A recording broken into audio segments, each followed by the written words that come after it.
Good morning and welcome to Resolutions for Recovery. This show is dedicated to the education and empowerment for all those struggling with substance use. But we're standing in solutions today. Today, Oasis, and through the leadership of Governor Cuomo, has given more resources to the peer movement that is happening throughout the country. So here on Long Island, we have the Sherpa program that Thomas's Hope is proud to be a part of, to meet people where they are in the emergency room and to treat patients and connect them with treatment, whatever the patient may want their road to be. It doesn't have to be what the clinical person wants it to be. It's more patient-led. More importantly, we're also dealing with the families and bringing hope and a new way of thinking and a new way to communicate, a new way to come back together after dealing with this horrific disease. And it is a disease. People still need to remind themselves of that. And my special guest today is Taylor Robbie, and he is up in Schenectady. And so the peer process is happening all over the state. So I would like to showcase this month some other things that are going on to really let everyone know in all different communities what's available to them. Taylor? There he is. Hello, my lovely. How are you? I am great. And Taylor has a great story of recovery. And I met Taylor about 4 years ago when we really did the first combat heroin, right? Campaign that was launched after passing the 16 bills that were done in 2014. So I know it was my great honor to participate with that, and our videos are still up on the website at Combat Addiction at the Oasis website.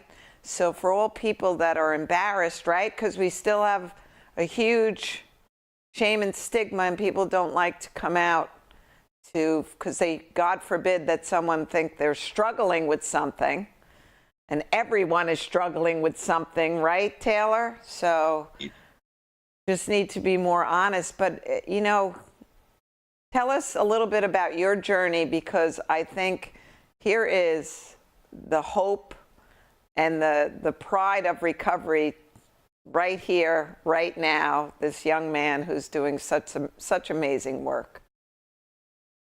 All right. So, okay. That was an awesome introduction, wasn't it? Yeah. Well, I'm so proud of you. I'm so proud of you and everything that you're doing.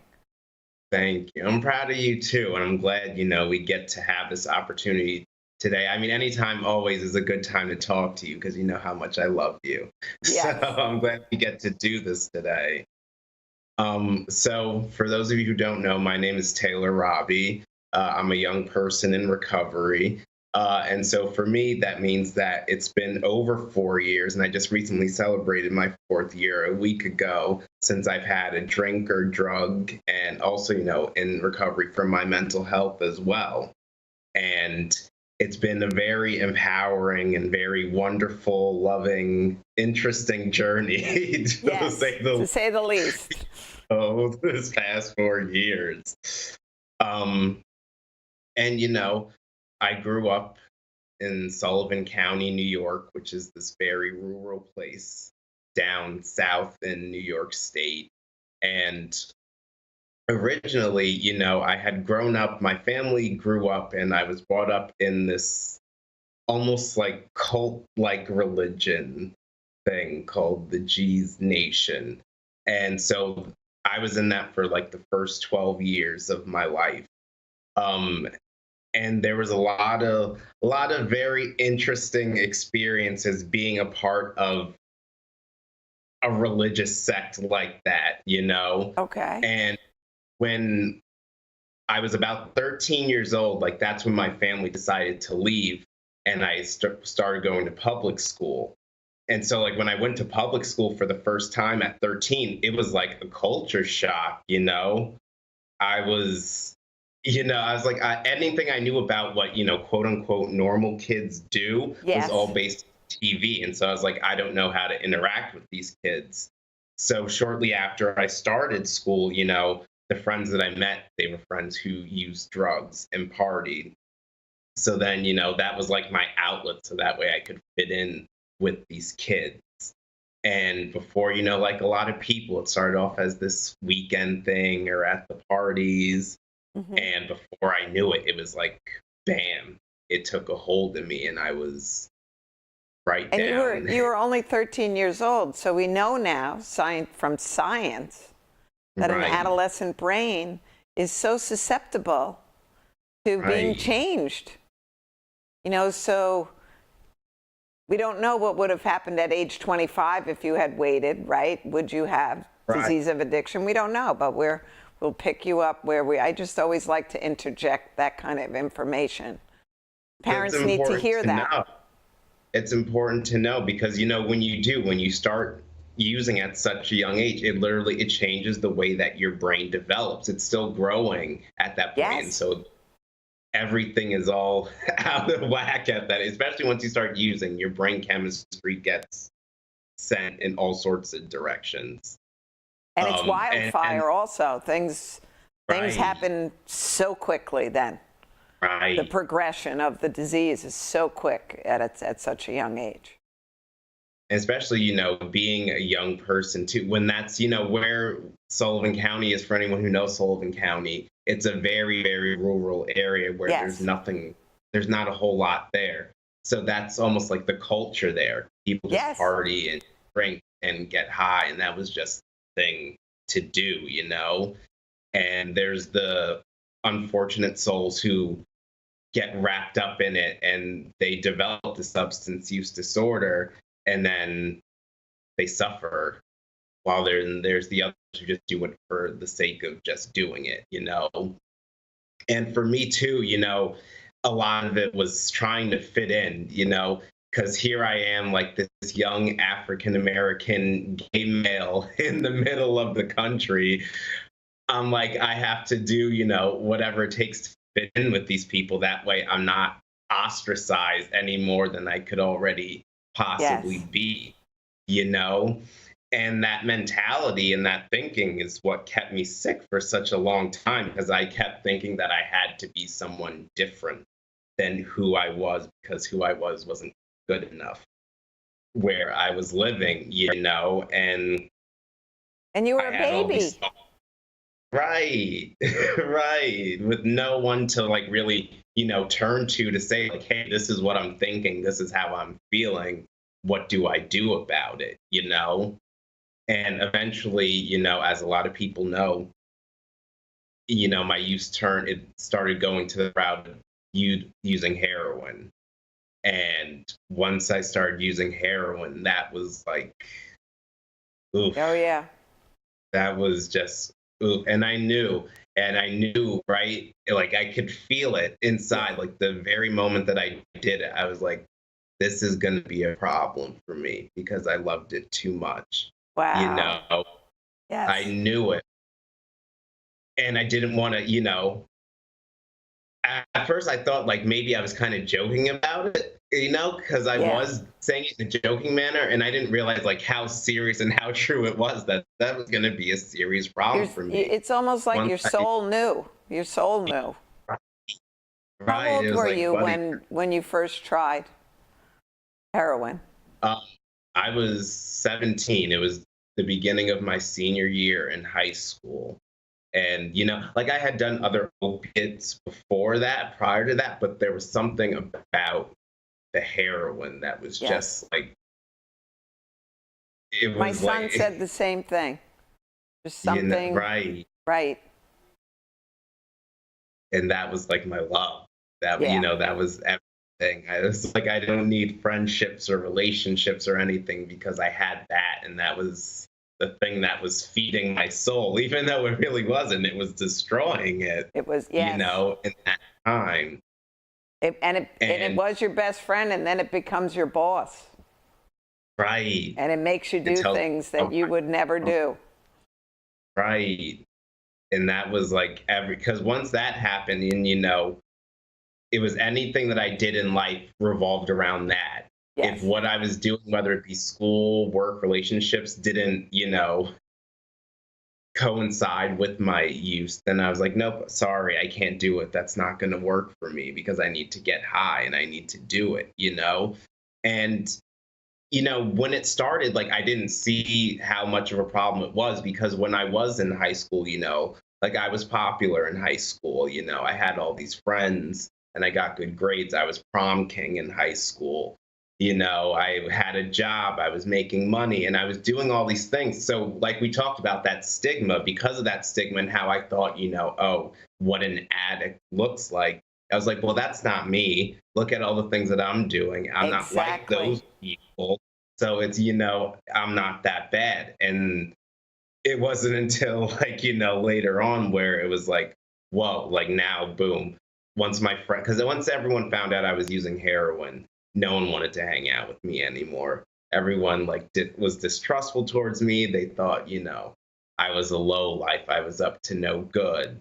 Then I lost the job because I kept leaving to go out and pick up. Then I dropped out of school because I lost my job. And it was like I kept losing thing after thing after thing after thing. Like there was days where like I wouldn't even, shower or brush my teeth because I just wanted to like dedicate all of my time to getting up as soon as I woke up to go out and use and then spend all day finding drugs wherever I could. And it like consumed my life. And I had no idea, what to do at that point. And part of me was like okay with that at the same time, I was like, I just kind of accepted that, this is going to be my life and I'm just going to do whatever I want, whatever I want to do for this drug.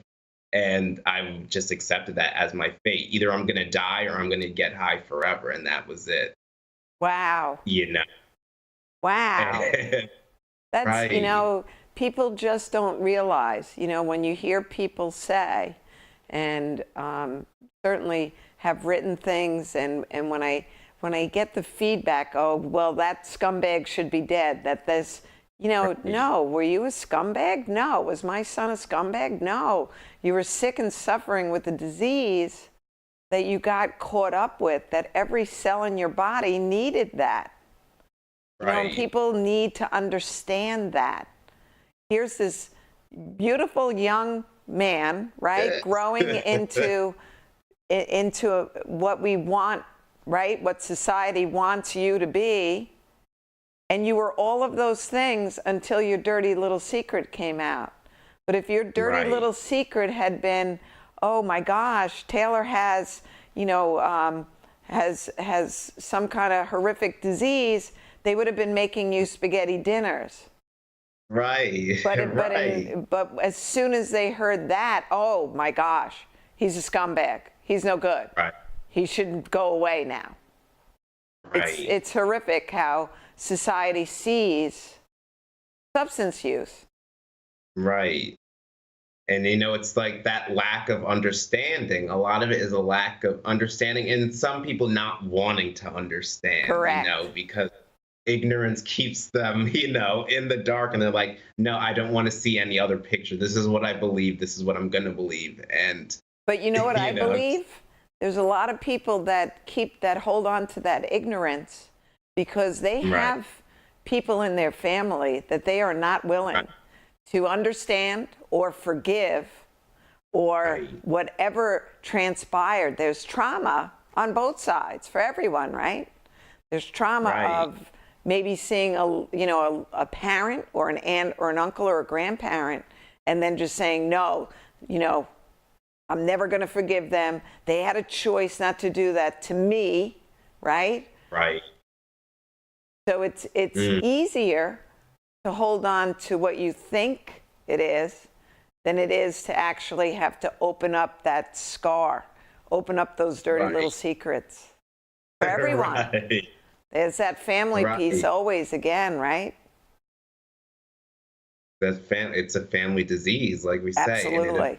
if anyone who loves someone who struggles with substance use disorder, they're affected so terribly, and it wasn't until, I got into my recovery when I was trying to help other people who were deep in it and struggling that I realized, wow, like this is really, really hard to like deal with this, on like such an emotional level. Like you see someone who you care about and you see, like they're not doing good and they're suffering, and all you want to do is help them, and you have no idea how to help them.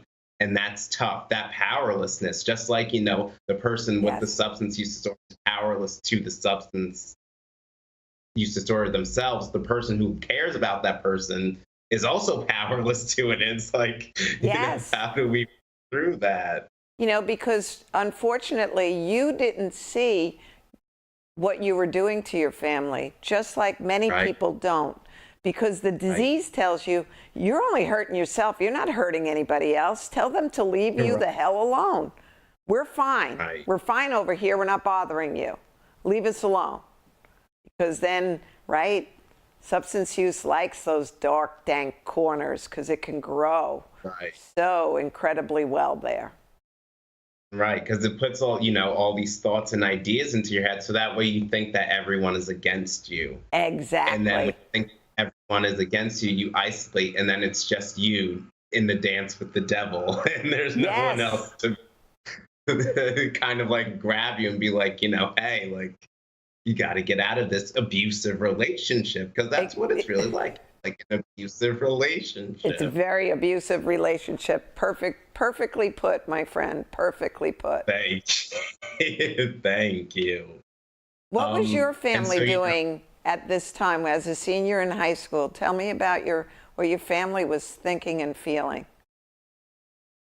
So, even at that point, it took a long time for, my family, I think, one, to even realize and even admit to themselves that like I had a problem, because, both my parents, they worked like a Yes. lot, a lot, a lot.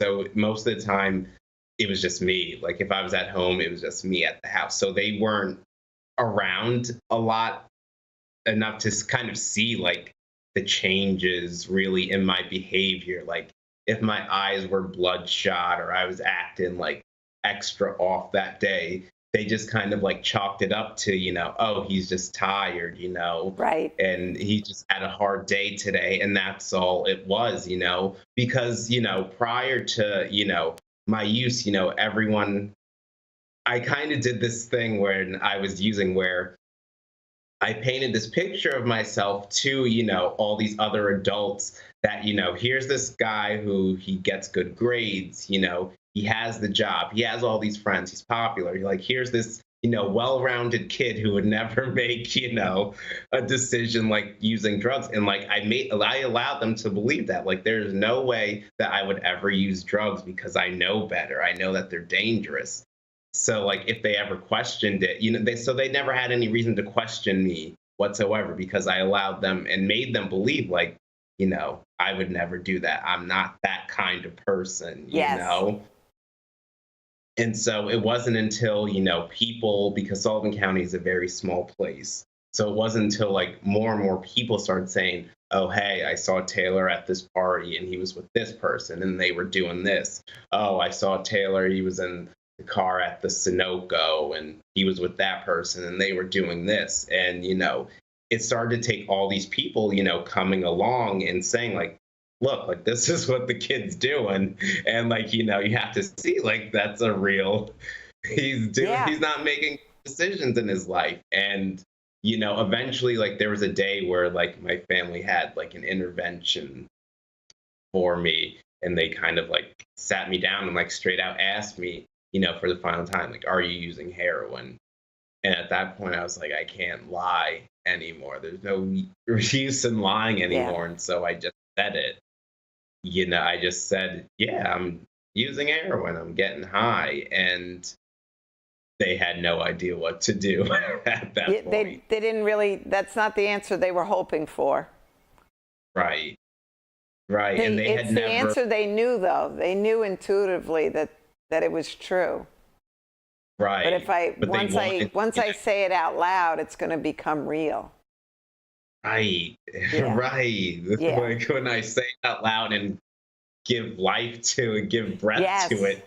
So many, so right? So many real. people say, well, because parents will say to me, and this is how they say it, well, my kid's not using that. They only smoke and they smoke pot and drink. Like, really? Right. Is that what you really honestly think? Because if we say that Right. not in a whisper, it may really be true. Right.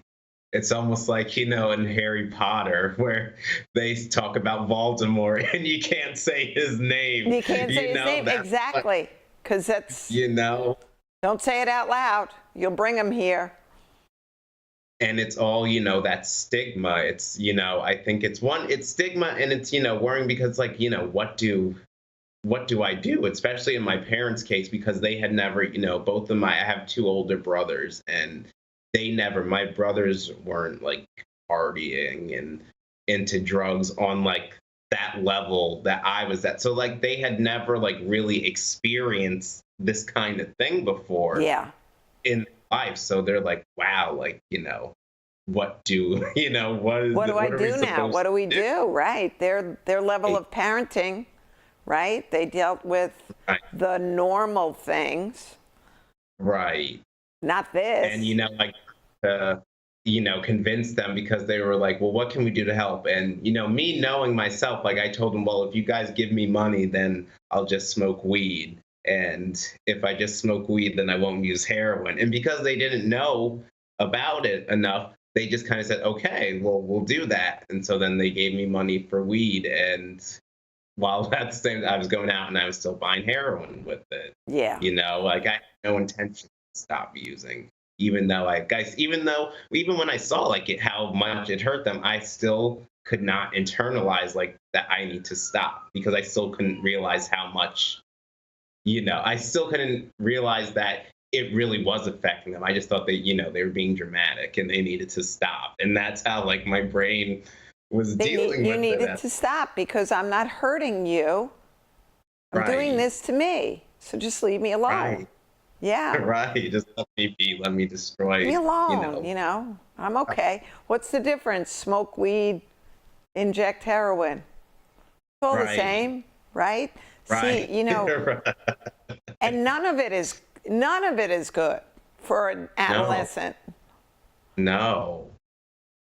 Even the smoke, they start talking about the effect that, the juuling and vaping is having on adolescents now too, like all of those like chemicals, like, and that's the thing I think that we're putting so many chemicals in our bodies, and we don't even know what they're doing. But when you look at Juul this year, the individuals that were the startup of that when people get over $1 million in a bonus to them, wow. Well, then we have a problem with that product. Right. Always follow the money. And people still have a hard time realizing that Purdue Pharma, all the pharmaceuticals that produced oxys and opiates, that is synthetic heroin. So let's not pretend just because it comes in a pill bottle that your loved one's not addicted to it. Because that's what it is. Call it what you want. You're struggling with substance use. Right, and somehow that's where it makes that dirty little secret sound so much better. Oh no, this is prescribed for me. Not 30 a day is not prescribed for you, right? Right.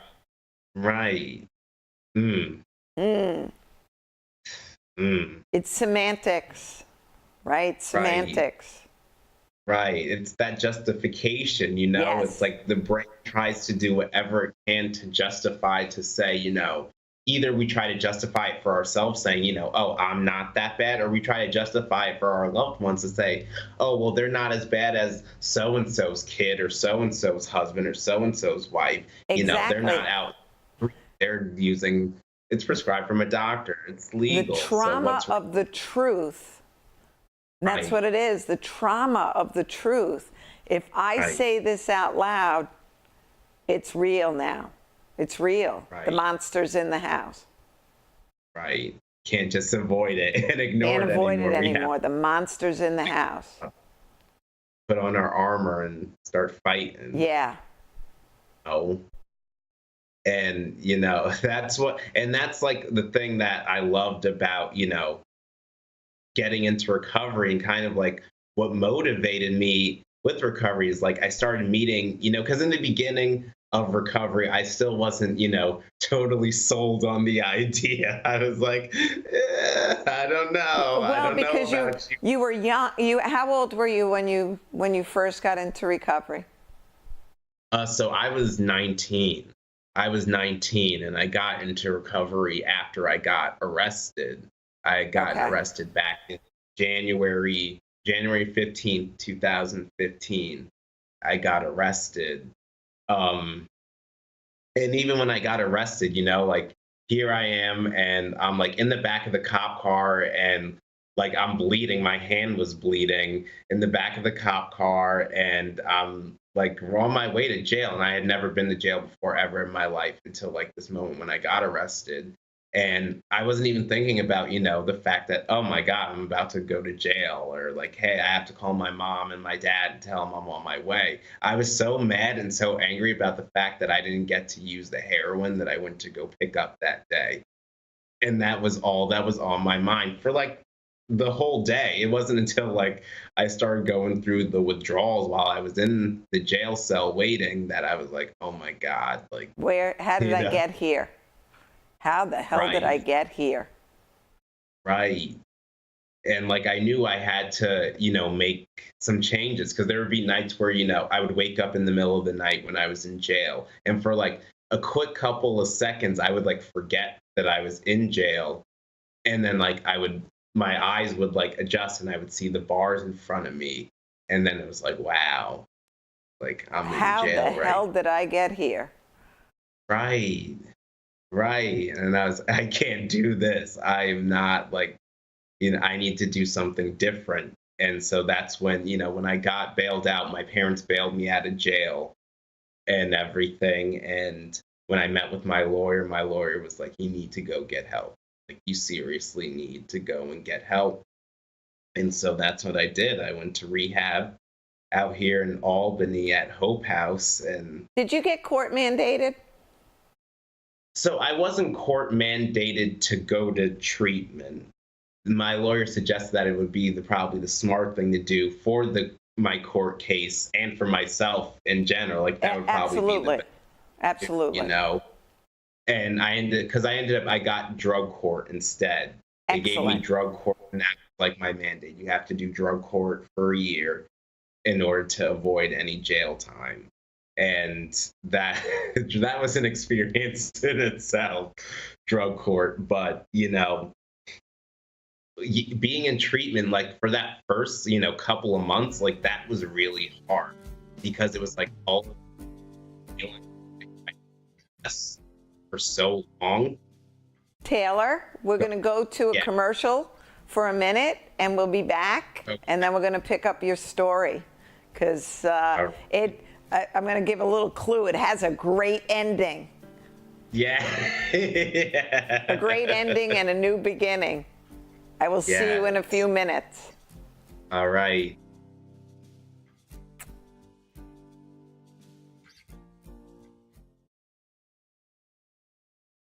One, two, three.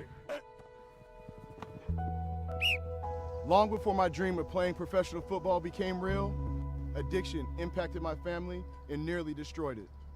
As a New Yorker, I can tell you that all our communities are being hurt by addiction. New York State is leading the fight in combating addiction, providing help and treatment regardless of your ability to pay. For more information, visit combataddiction.ny.gov.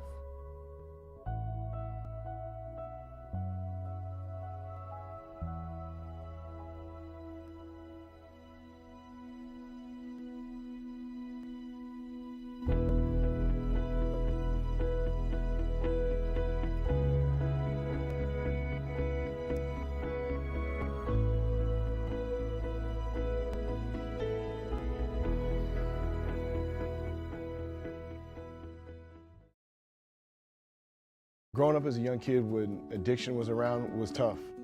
It was, at the time, I felt like it was unfair. I had to grow up quick. At the age of 11, my father left the house after, a couple months after I found drug paraphernalia in their nightstand, and it was a tough reality to face as a young kid. And, there were good days and bad days, but there were a lot of bad ones. After my father left, we got kicked out of homes. There were people in and out of my house, and I didn't understand, why did this happen to me? Why did addiction why did my parents have to be addicted to drugs? Yeah, going through recovery it was a long road. When I was a senior in high school, my mother went away to prison. I had to go through my college recruiting by myself. I had to go off to college. My friends' parents took me to college. And so it was tough going through those times. But when my mom decided that she wanted to change her life, she wanted to get help. My mom got sober in prison. She got out of prison and gave up drugs and regained her relationship with God. My mother works for the church now, and we have a great relationship. I tell her every time I talk to her how proud I am of her and what she's accomplished. She's a tough woman. She's been through a lot, but the things that she's done after prison have been amazing. I'm so proud of her. She got her associate's degree. We have a great relationship. She's a great grandmother to my nieces and nephews, to my children. She's always there for me when I need to talk to her, and we have a great relationship. For a while, it looked like, when you're in it, when you were in the addiction part of it, I never thought my mom would be the same. But there is a light at the end of the tunnel. You can change your life, you can get help, and you can have a better life and regain those relationships and have a positive effect on those people around you. I look at, when I go through tough times in my life, I ask myself, what would my mom do? Because my mom has been through, I always say my mom has been to hell and back, and she's doing great, and I'm thankful for it, and I'm proud of her. My father as well. I didn't have the best relationship with my father. When he left the house when I was 11, he left us with no car. I didn't speak to him for 3 years, and that was probably the toughest time of my life. But we gained that relationship back. My father's been clean for 3 years. His health is doing better. He's trying to be a better grandfather, trying to be a better father. And, I forgive him. And our relationship is, we're back communicating, and I love it, I tell him I'm proud of him as well, because it's a tough circumstance. It's easy to look at someone who's in addiction and blame them, and blame them for the choices they make. But it's the drugs, it's the alcohol that have a hold of them. And they don't want to be in that position. You have to understand that. They don't want to be making these decisions. They don't want to put these people in jeopardy. They want to get help. But once they decide to get help and to do something about it, there's great things that can happen at the end. Yeah, recovery is possible, and it happens to a lot of people. You'd be surprised at how many people are in recovery right now that went out and got help. People out there that want to help you if you're in recovery. There are people all over who you have no idea went through, they've been affected by it. Whether it's a family member, a friend, themselves personally, if they went through addiction. There are a lot of people that are going through issues that you've been through. So don't be afraid to ask for help. There are a lot of resources out there that can help you and get you the right treatment and to get you back on the road to recovery.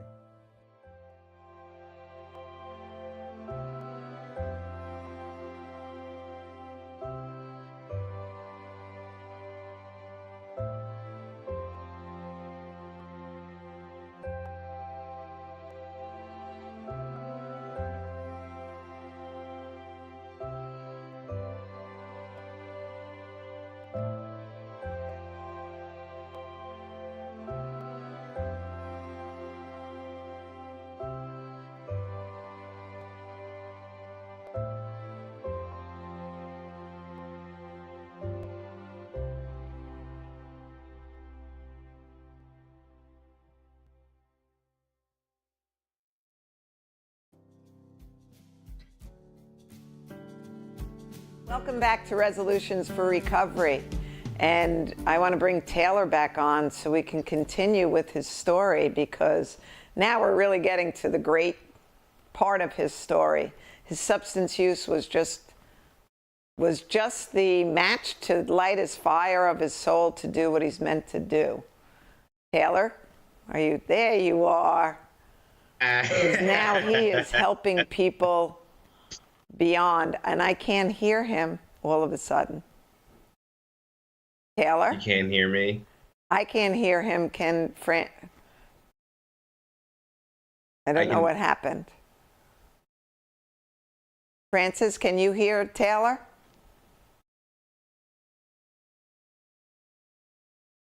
Can you hear me?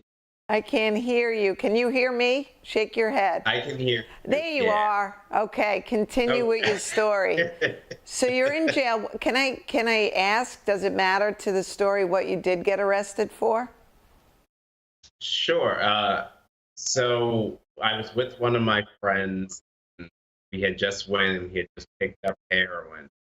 And we were driving out of the parking lot of the place where we had picked up the heroin.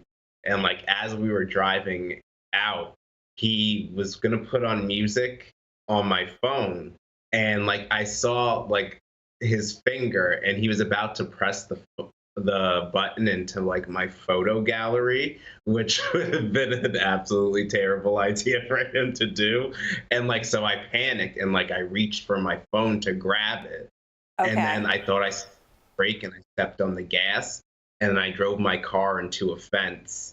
And the people who were in the apartment complex saw it and then they called the cops and the cops showed up. And then when they Okay. showed up, we had heroin, needles, everything in the car. Okay. That saved your life. Right, right. And and that's the thing. Like I beat myself up for that situation for a long time. Like in the beginning of my recovery, I was like, oh my God, what a dumb way for me to get arrested. Like, how could I do that? But God then has a I'm great like, way of showing up. Right, exactly. Exactly. Because especially looking back on it now, like if things didn't happen when they happened, my life would have been in a totally different space, Yes. because through my recovery, because I went to Hope House when I did, I got to be a part of the kitchen table toolkit. And I got Yes. to meet people like you and Courtney, and I got to, make all these connections with people. And that's why, like I firmly believe everything happens for a reason. The good, the bad, and the ugly all happens for some reason because it's leading us on this journey in life to take us where we need to be. Maybe not where we want to be, but where we need to be. So for me, my higher power always tells me, you can't worry about the process. And life isn't Right. going to be exactly what you want it to be, but Right. it's how you internalize it, right? You're not going to get Right. what you want, you're going to get what you need. You needed to be Right. stopped. And that was your first deterrent. And hope, by the grace of God, you took that. Yep, you took that as a sign and allowed yourself to Just move be. forward. Yeah. And it wasn't, easy because I did it, because prior, for the first 12 years of my life, like I said, my family was in this cult. And then for the next 7 years of my life, I was just high and drunk all the time. So like when I first got into recovery, it was really hard because it was like, well, who am I? Yeah, I can Because for imagine. 9 years of my life, my identity has been revolved around all these other things. And I didn't really get the opportunity to really know myself or give myself a chance to like flourish in life. So it was like when I got sober and I was in recovery, I was literally starting life over from square one. Like I was just born. And like I had to learn how to socialize with people again. I had to learn how to like take care of myself and like clean and like do all these like basic life skills because like I Yeah. had no idea how to do any of it for so long. And that was Yes. scary. Like, I was like, this is so hard. And like a lot of times I said, well, it would just be easier for me to go back and use because Yes. that I know, that lifestyle I know. This is like, quote unquote, normal people life. Like I don't know what this is or how to function in it. So And you may know, have been 19, but starting your substance use at such a young age, you really only were 13, 14 years old in your mind. But right, quote unquote considered an adult. right. And it's like now I'm like thrown into like this, especially once I got out of rehab to like go out into life. And then it's like, boom, like I have my own place now. Well, I was living in the sober house, but I'm in this house where like I'm paying for rent and I'm paying for bills and I have to have like a job again now and do like all these real adult things. And I was like, wow, like I am so terrified because I have no idea how to do any of this, but thankfully I had people like my parents to kind of help guide me through it and other people in recovery help me learn like how to do it, how do you live life in recovery and just get up every day and do your thing, you know? Like the rest of the world, though. But being a young person and being 19, 20 years old, young people think, listen, in our culture, things revolve around going to a club and listening to music where there's alcohol, going and doing different things where it's always, oh, we're going to go and have a couple of beers. Oh, Taylor, you can do that. That wasn't your, right? So Right. learning how to live and thinking as a young person, because this is what I hear a lot, well, I'm never going to have fun again. No, you're going to have a lot more fun because you're freaking going to remember Right. what you did. Right. Yeah. Exactly. And that's what it was. It was like, until I met people who were in recovery who I could learn from, like, how do I have fun? Like, what do I do? And one of the people who really helped me with that was Courtney Lavelle, my recovery Beyonce, my heart and soul. I love yes, her. she's going to be on in a couple of weeks. And she also good. lives this life beyond her wildest expectations. Right.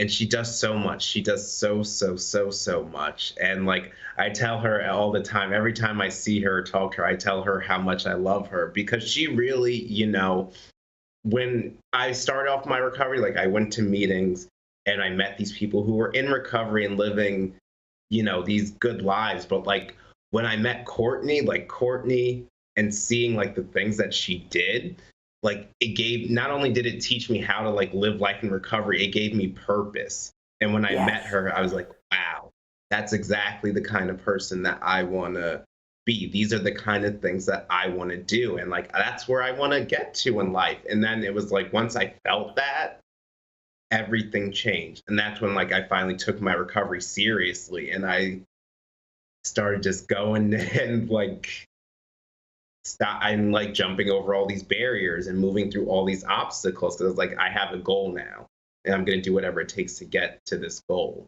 And so that's why I like fawn over her so much because she really did like help me put perspective and like give my recovery some meaning and purpose. And I love that. And I'm so appreciative of that.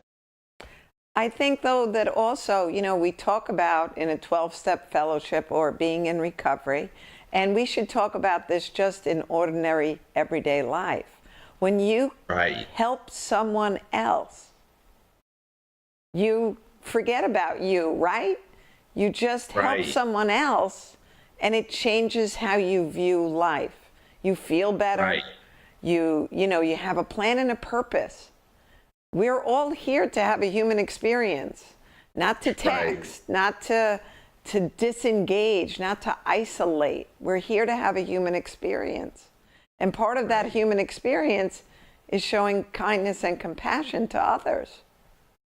Right, and loving each other. Exactly. It makes life so much easier. You can get up and be angry all day long, and someone can be doing something to you all day long, if that's the mindset that you keep yourself in. Right. But nobody really wants to do anything. Everybody is very self-absorbed anyway, so don't take things so personally, right?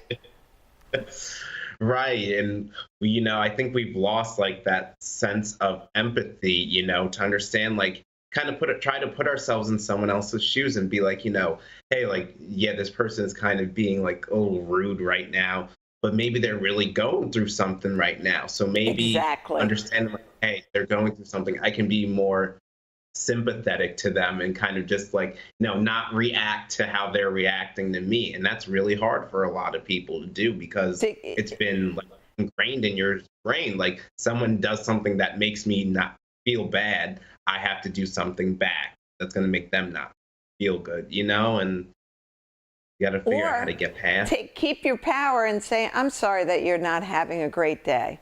I'll leave you alone and walk away. Right. Who has the power then? You do. Right. If you want to think of it that way. But the one thing that we can always control is ourselves and how we react. Right. Keep your power. That's all we can do. And that's, and it's something that, once you get it and you understand it, it seems so simple, but when you don't know how to do that, it's really, really hard. Yes. It's really, really hard to like figure out how do I just, let things go? How do I not like react to these terrible things that people do to me, And, and I try to figure out how to explain it to people so that way they understand. And it's really, just learning that acceptance and just like letting go. Like once I learned how to. And sometimes it may take you a day to let it go. Let's be honest. We're all human. Right. Journal it, put it in a file on your phone that no one sees. Right. When you want to say really nasty things, it's so much better to just write it down, rip it up, and not give it to someone else. A word spoken is a word that can never be taken back. So do you really want to go there, or can it, the 24-hour rule, right? Shut your mouth for 24 hours, see how you feel the next day. Right. Not everything has to be said immediately. Right. Because, because after it's over, then you realize, oh, well, it wasn't really that big of a deal anyway. Exactly. Because you may be going through something too at that moment in time that you're internalizing it totally different. Right. So we all need to be a little bit more patient. Right. One day. That's the One day. Exactly. Exactly. And I always, I always try to remember too, and I say this to a lot of people, forgiveness is not for them. It is for yourself. So be selfish and forgive other people. Because they've already moved on with their life. They don't really give a rat's patootie what you think anymore. And that's the God's honest truth, right? So be selfish and forgive them for you. Not for them. It has nothing to do with them. People like to hear that. Oh, for me? Oh, it's for me? Oh, okay. Right. I can do that. I can do that. Exactly.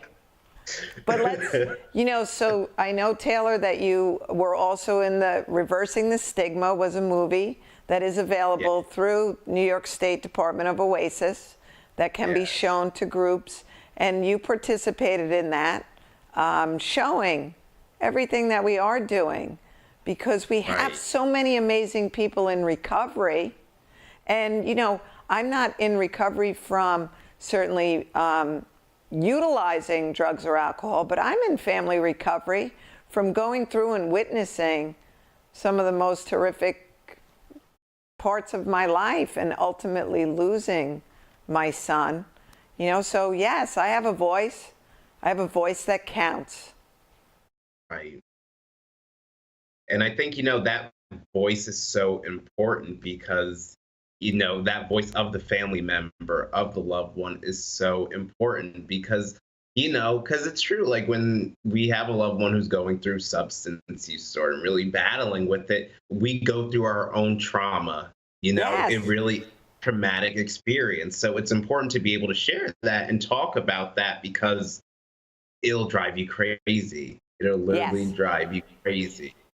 It can if you allow it. Right, exactly. And so to have just like, people with substance use disorder, to have people who understand what it is that, you're going through to an extent the same for the loved ones, to have someone speak out and like say, I understand you and I see you and I feel you. That is so So powerful. You know, when we talk about, like, you're going through recovery and having to talk about your substance use and how you felt, those feelings, when you start to unpack your luggage that includes trauma and feelings, when you say it out loud, first off, you may help somebody else in the room that's hearing that. But you, once you speak it and you say it out loud, it's not as big as you think it is when it's inside of you. Right? Right. You let it escape and things start to fall into place. And when, like you just said, wow, I went through the same thing, or I understand how you're feeling. Right. There's the commonality. There's the bond. There's the meeting the person where they are. So, you know, in Schenectady right now, you have, I love the name of this program, the Living Room Program. Yeah. And it makes, you know, the same thing when we bring family members in, or when I speak to people struggling in order to move them, right? So we can certainly motivationally interview people and take them towards the path that we would, you know, certainly towards treatment and getting better. I just delivered a young man yesterday, and we started out speaking, well, you know what, I'm going to go on the 15th. I go, the 15th of February? Because we missed the 15th of January. Yeah, I got things to take care of. And bringing him back around, I go, that's not really working for me, you know. And he was giggling. Well, guess what? He went yesterday. We went from 2 weeks to a week to, all right, I'll give, you know, all right, this was last Thursday. All right, I pushed for Friday, and he agreed on Monday. Wow. But it's, you know, and then the family can breathe and relax. But you know, the sooner that we get people connected with some kind of treatment, first off, it's scary because people are dying. You don't get a second chance after that. And with the amount of fentanyl that's on the street in every single substance that's out there, and it's not just limited to heroin anymore, marijuana, cocaine, crystal, everybody's getting to participate in the most deadliest drug. So again, saying things out loud and having a place where people can come, like the Living Room Project. My office is set up like a living room too. Come in, be comfortable. We're not here, we're just here to talk. It's all we're here to do. You're going to talk, and I'm going to shut up and listen. Right. Because people struggling get to listen to everybody tell them what they should be doing. Well, when I turn that around on the family, well, you should be doing, well, I don't have a problem. Oh, yes, you do have a problem. And you want your loved one to do hard work. Well, it's time for you guys to do hard work too. Right. So talk to me about the Living Room Project and being a peer specialist now. Because you're beaming. So the living room, and that's actually where I am right now. You can see it's part of my little fancy office back here. So it's a crisis diversion program. And so what that is, it's like an alternative to going to the ER, because so often, you know, a lot of people, when they're experiencing what they feel is a crisis and they're feeling really overwhelmed or stressed out and depressed, they'll go to the ER because they don't know what else to do because the feelings are so strong. Yes. But going to the ER a lot of times, you know, one, you might be waiting there for hours and hours and hours just to see someone. And then you go, and then they might say, oh, well, your situation isn't, you know, for lack of a better term, your situation isn't dire enough, so you have to go home. We can't help you here. And so then they leave and they go home without any help or any like hope to think like, oh, well, maybe the situation will be solved. So the living room kind of like bridges that gap. So when people are experiencing, you know, distress and anxiousness and depression, they can come here and we try to help them to calm down and de-escalate and de-stress. That way, one, because a lot of times people don't want to go to the hospital in general, but they just don't know what else to do. So that way they don't have to go to the hospital. They're in a comfortable setting where they can just be Yes. and just and let out some of that steam that's been building up for like days and days or months and months, and we try to like utilize all sorts of different techniques to help them feel comfortable, whether it's just letting them like vent for hours or whether it's providing supportive therapy. We have a meditation room where like sometimes I'll work in a guided meditation with people when they come in to help them soothe. Sometimes, people they just need to come in to just be someplace safe. Yes. And that's it. So if they need to just sit down and like watch some TV on the TV just to de-escalate and breathe for a little, they can do that too. Because that's the whole purpose is working with people to help them de-escalate. And if they need it, help them find solutions to the problems that they're experiencing right now. And it's this very, very, very new and interesting, experience because it takes away, at least for me in my role, I don't have to be clinical in a sense. Yes. I can like let them know as a peer specialist. Like I understand, the struggle. I understand what it's like to, have those feelings.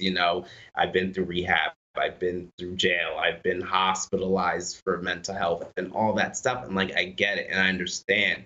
And if nothing else, if I can't help you find a solution today, at least I can be, a display of hope that you can make it through it. And you don't have to like let this be, this doesn't have to be your life. You don't have to suffer forever. There's hope. You don't have to be this uncomfortable anymore. Right. And sometimes just knowing, when your problems feel so overwhelming that when you break them down and just say, we don't need to solve everything today. Right. But we will solve it. Let's just, what's the one biggest thing that we could solve today? Which sometimes could be homelessness, could be isolation, could be not having access to their medication, whatever it is. To alleviate that burden, without taxing certainly the hospital system, because that's extremely expensive. And it doesn't solve anything because nobody there, unfortunately still in the ER is, it's just those people. It's a frequent flyer. It's all of those insidious names that we give to people struggling. Right. That are demeaning too. Right. And then when, we do that and we shun them and say, oh, well, your situation isn't important enough to get help. And then they kind of say, well, I'll just stop asking for help. And like when people stop asking for help, that's when we should be worried. That's when you have to be worried. And in a world where the suicide rate has escalated tremendously, these are some of the reasons why. When you are left to feel helpless, hopeless, and your mind is not telling you the correct things, well, you're going to do things, and that's not the answer. Because that's someone's son, daughter, brother, sister, friend, grandson, granddaughter, niece, nephew, aunt, uncle, whatever they may be. And that affects a whole lot of people. Right? Right. And we need to, treat, that's part of the problem is like starting to, learning how to treat people as people and not as their diagnosis and not as the disease. Your diagnosis doesn't define you. Right. Someone could be, bipolar, but that doesn't mean that they're going to act, that every person who has bipolar disorder acts exactly the same. Someone with substance use may not necessarily be like this poor person from a broken home whose parents, also use drugs, or might not be this rich person who just has money and nothing else to do. So we need to learn how to stop labeling people and, because that's not going to help, because that almost like encourages them to continue to do what they're doing, because they're like, oh, well, everyone else said because I'm doing this, this, and that, and I'm not doing this, this, and that I'm really not that bad and I don't have to worry. So I don't really need help. So I'll just keep doing what I'm doing. and keep getting sicker and sicker instead of getting Exactly. help. Do you know, and we'll take it even off that subject, there are people, and I unfortunately know a group of people that have lost their children. If we are having fun and laughing and smiling, there are people that criticize. Oh, how can they smile? They lost their child. How the hell can you criticize me for living? Right. Really? Right. You know my walk, you know my story, you know, wow, crazy stuff. Stay in your own lane. Right. You know, unfortunately, people like to look at other people because then they don't have to look at themselves. Exactly. Exactly. So if someone comes into the living room, right, so they're there, how long can they stay? What are your hours there? How does the center work? So right now we're grant funded at the moment. So we can't operate like at a capacity maybe that we would like to. So right now we're funded right now through a grant from Alliance for Better Health. And so we're open Monday through Fridays, 12 p.m. to 8 p.m. Okay. So someone can ring the doorbell at 12 p.m. and then they could stay if they really need to. They can utilize the service and stay all day. It's all walk-in. You don't have to like call or set up an appointment. You can come in as you please. Typically, we can only see 6 to 8 people at a time maximum. Okay. And there's only 3 of us right now. It's myself, and then we have a social worker, and then we have a care manager who helps connect them to like we were talking about, people need help getting connected to like housing resources or mental health treatment and things like that. Transportation. You know, right. You can't take someone who is homeless and expect them to show up to get their medication and everything else. Can't do it. You know, it's the fundamentals, right? That we each have a right to. A roof over our head, food in our belly. You know, and when you're struggling with mental illness or substance use, sometimes we don't have access to that. Right. It's these things that people automatically, you know, they assume, oh, well, everyone should just have that already. But no, that's not the case. You know, that's not the case at all. That is not the case at all. Exactly. And that's part of the problem, is that everyone sort of assumes, you know, and thinks, oh, well, they just have it, you know. And you know why? Because I think people are uncomfortable to think that in our world today that there are people that go hungry, that there are people that are homeless. Well, guess what? Hello. There are people that go homeless, and there are people that are hungry in today's world, that have no health care, that have no access to an awful lot of things. Right. So we have to say that in our outside voice. Right. Right. And let them know, you know, because as a society, when we all can come to that consensus and like really realize and accept, like, this is the reality of the world that we're living in, you know, and we all need to do something to help. Because if we all came together and actually like put in the effort to help people who are struggling with homelessness and lack of mental health treatment and all those things, I think we can really make a difference. But there's people who have the mentality that, oh, well, this person did it to themselves, so we should just let them deal with it themselves. And I still can't understand why that's the mentality, but it is. And I know. It's sad. We only have a few seconds left, but I want to just, you know, we're going to put this up on Thomas's Hope website. I'm going to send you the link, and I want everybody to know to look for these kind of solutions in their hometowns. We need to stand in the solutions now and not our problems. Right. Taylor, I can't thank you enough. I can't wait to see you. I can't wait to see you. Big hugs for you today, and I am so proud of the man and the soul that you are becoming. Big plans for you. Plan and a purpose, my friend, a plan and a purpose. Yeah. And everybody got to see you before you're going to be this big famous guy. Oh, God. Oh, God. Now I've spoken it out loud, and it will happen. Make it happen. Yep. Thank you, Taylor. Thank you great so day. much. Love you. Thank you for joining us today. We need to stand in our own solutions. Thank you. I'll see you next week.